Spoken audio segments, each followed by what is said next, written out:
Welcome to another episode of Bella TV. I'm Stephanie Yang Ponin, and I'm here with the beautiful Dacia James Lewis, who's a Hollywood choreographer and author of Game of Life. How are you doing today? I'm doing great. How are you, Stephanie? I am so great. You look amazing. We just spoke about our outfits, the hoops, and it's a good day. So I'm so excited to speak with you. Yeah, we're in sync today, honey. I want to get to know you a little bit more. Let's talk about your career in choreography. Uh-huh. You worked with artists like Kanye West and Mary J. Blige. What inspired you to be a Hollywood choreographer? Well, it kind of started off as just taking dance as a kid, right? Our parents sometimes don't understand all the crazy things that we want to do when we're younger. But I had the privilege of hopping into dance class a little bit early and fell in love with it, right?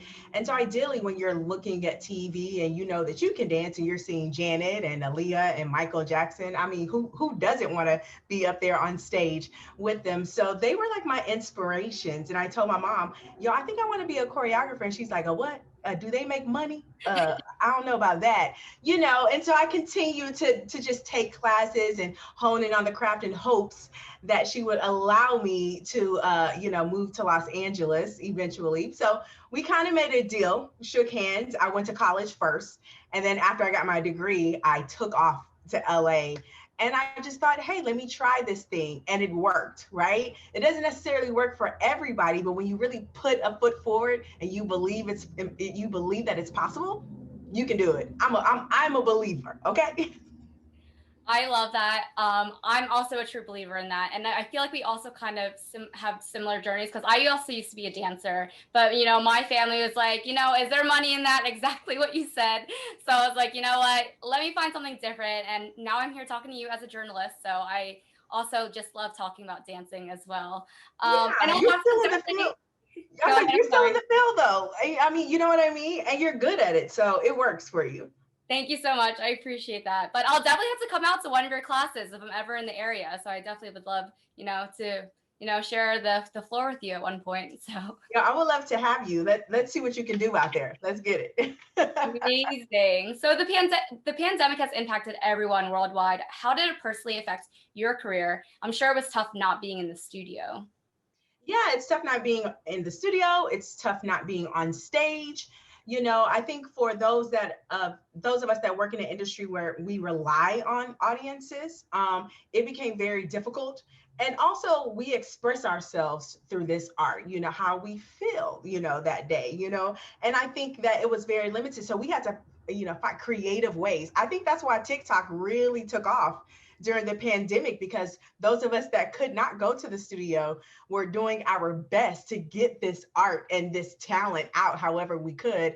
And I believe that that's why it trends so well. Everybody thinks they can dance, right? And so I believe that TikTok, is TikTok because some of us were on there getting our lives during the pandemic. I completely agree with you. And it's kind of nice, that we have our phones and like FaceTime and, virtual video conferences so we can have all that connection. Yeah. Like you said, through TikTok dances, like I feel like everyone kind of knows like the trends on TikTok. So that was Absolutely. kind of a positive side of the pandemic.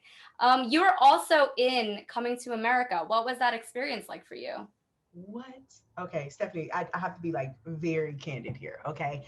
Coming to America is my favorite movie of all time. Okay. I think uh, I won't say when it came out because then I might get my age away as well. Let's just say it is my favorite movie. So to come full circle, right, and be a part of this film in this day and age with our culture, just where we were as a society at that time, it was so much to pay homage to our culture at being a Black woman, right? Um, it was amazing. I had the privilege of working with Eddie Murphy on Dreamgirls. So to always see him in his element is phenomenal because he is a true talent. But for me, it was like I had to pinch myself because I've worked with Fatima a lot, like throughout my career, Fatima Robinson, who's the choreographer of this film. And when I tell you, I was so grateful to her to be a part of this film because it's my favorite movie. Okay. And all the stars, I mean, I don't get starstruck because I work with them all the time. But when you see Morgan Freeman, you think he's God just because he always plays God and everything. So it was a moment. I did have a couple of moments, while I was there, but it meant everything to me. Like literally, who knew that that movie was going to come back and be such a success, which it was. I'm super grateful. I love it. I love Eddie Murphy. I love Coming to America. And it just works because like you were saying, the dancing, I love the traditional like outfits in there. It's like all the Yeah. dance numbers are so lively. So I'm so happy that you got to be a part of it because that's absolutely amazing. Yeah, it is amazing. I tell you. And man, I'm grateful. Thanks for asking that question because I really want them to know how grateful I am to be a part of that film. Of course, because like I said, I'm a huge fan as well, and I definitely enjoyed it. So when I was like, "Oh, she was in this," I was like, "That's awesome!" Like, definitely had to bring that up. Oh, So yeah.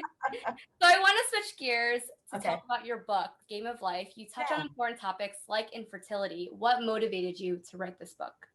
Well, the book is journalistic. So it stemmed from me really letting my thoughts out. My husband and I were going through a difficult season where we were trying to conceive. And that can really take a toll on you mentally because there's so many thoughts, there's so much frustration, there's so much weight associated with it. And I started to identify how I was from the mental space by what it was that I was writing down because we tend to hold things in, especially as believer. Me being a Christian, you're constantly praying and saying, finding those places of gratitude, but disappointment and discouragement can really put you in a place of hopelessness, right? Which that can be a really difficult place to come out of. And every month that we didn't conceive, you feel like a failure sometimes. And so my journal became my safe place where I could just let out how I felt. And I remember as I was going through the healing processes after a miscarriage or around that time, I began to see as I was healing, looking back at what I wrote could possibly bless somebody else who's going through that season who feels like they're alone, right? Because I believe that courage is contagious. If I stand up and I say, "Hey, I'm going through this and this is making me feel like this," how many other people are going to stand up and say, "Me too"? I feel like that too. Finally, somebody is talking about such a taboo subject, right? And so I was hoping that in writing this book, it was saving myself from me, right? Ideally, but in hopes that it would bless somebody else so that they don't feel alone, not just in a season of infertility per se, but a waiting season, right? Because we all wait for things as we grow throughout life, whether you're waiting for that spouse, that loved one, if you're waiting for somebody to be healed from a terminal disease that you're really praying that they can get through it somehow, some way. Those are the toughest seasons to hold on to faith and hope and belief. And so I just wanted to teach what I've learned in this art of waiting, because I do feel like there is an art to waiting and waiting well. Wow, that was such a powerful message you sent. And infertility is a powerful subject in itself that does need to be talked about more. Is there any other message you want to talk about during your journey with infertility?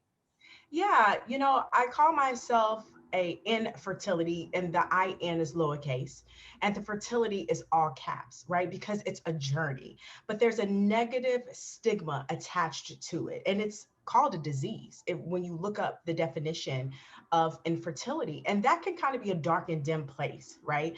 But I do want to encourage people as a infertility advocate, is what I call awareness advocate. Let's talk about it. I believe that if we share those messages, and not just women, men too, because women can tend to take on the burden of it when really, in fact, 30 to 50% of infertility cases originate with men. And that is the conversation that we're not having.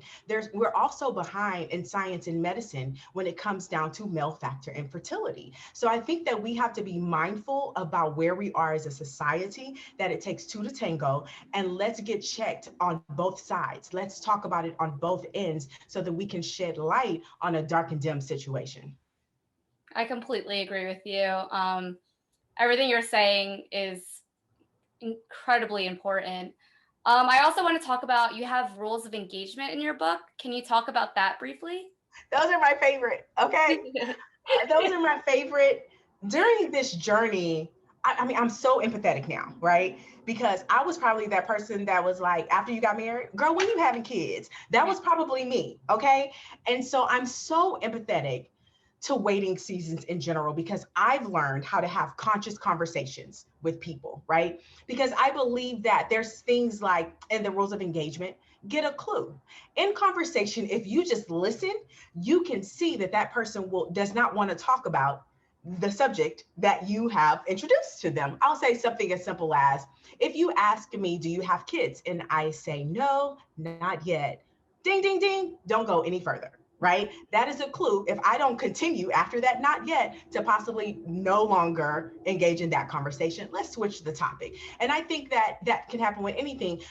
Let's talk about kids that just graduated in a pandemic, right? Don't ask them what they're doing next in life. They're trying to figure it out. You know, these are the rules of how to have conscious conversations when you're not sure where that person is, what waiting season that they're in, because it's not conventional as the 1960s and the 30s where people got married at 15 or 16. My grandmother got married at 16, had kids by 17, 18. You know, we're no longer there. Kids are leaving the house much later. We're getting married at a later age. And so, what we think is the norm in conversation can really be triggers when we're trying to figure out life, right? And so, I wanted to have a funny way of sharing stories to you that happened to me during my waiting season. And it gave me the opportunity to tell some people what they did and they had no idea that they did it, right? Because that's always fun because they find themselves in a book like, that was me. I'm so sorry. Yeah, that was you. Hope you do better next time. So I even encourage people that are going through a waiting season, people that are waiting to get married. And they're like, I hate when people ask me, when are we getting married? Or are you guys engaged? I said, girl, get the book. Put the bookmark right in the rules of engagement, okay? And then hand it to them. I love that. I completely agree with you. Everything you're saying, it just speaks to me. It's kind of like read the room, right? It's like they're always looking for the next Exactly. step in your life, like when you're getting married, when you're having kids, and then when you have a kid, like when you're having your next kid. It's just like insane. It's like, can I just live my life a little bit? Can you Like live? you'll know when I have it, all right? Like Exactly. And that's another thing that, if I can briefly share about, there's something called secondary infertility. You can't assume that just because someone had a child so easily, whatever that is, their first time, that the second is just as easy. There is a thing called secondary infertility as well. So we even have to be mindful and casually saying that, you know?